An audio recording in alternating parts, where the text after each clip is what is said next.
তা আপনার ছেলের কি খবর? ছেলের কথা আর কি বলবো। ও শুধু স্কুল থেকে বাড়ি আর বাড়ি থেকে টিউশন, আর কোথাও যায়ই না। ওই আমরা মাঝে মাঝে যখন ঘুরতে নিয়ে যাই তখন যায়। আর বাবা মা ছাড়া কিছু জানেই না।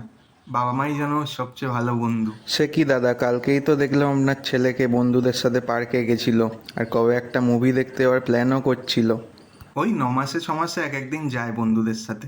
আর মুভি দেখতে যাওয়ার কথা প্রথমে আমাদেরই বলেছিল, আমরা সময় দিতে পারবো না। ওই জন্য বললাম যা বাবা, একদিন বন্ধুদের সাথে ঘুরে আয়, ওদের দিকটাও তো দেখতে হবে নাকি। আর ও বাড়িতে মায়ের হাতের খাবার ছাড়া খাবেই না। এত ভালো হয়েছে না ছেলেটা, কি আর বলবো। কিন্তু কালকেই তো রোল খেতে খেতে এলো, আর তারপর ফুচকা খাচ্ছিল পার্কে। ওই বললাম না 9 মাসে 6 মাসে যায়, ওই জন্য মনে হয় টুকটাক খেয়েছে।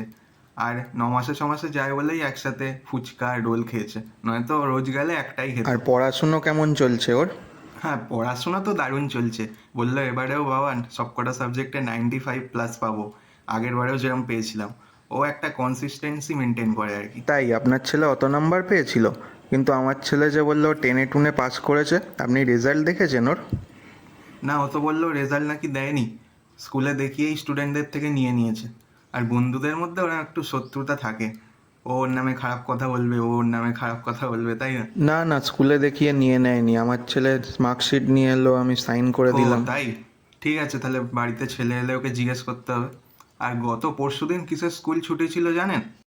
ও বললো বাবা আজকে স্কুল ছুটি আছে, একটা নতুন গেম বেরিয়েছে, আজকে সারাদিন গেম খেলবো।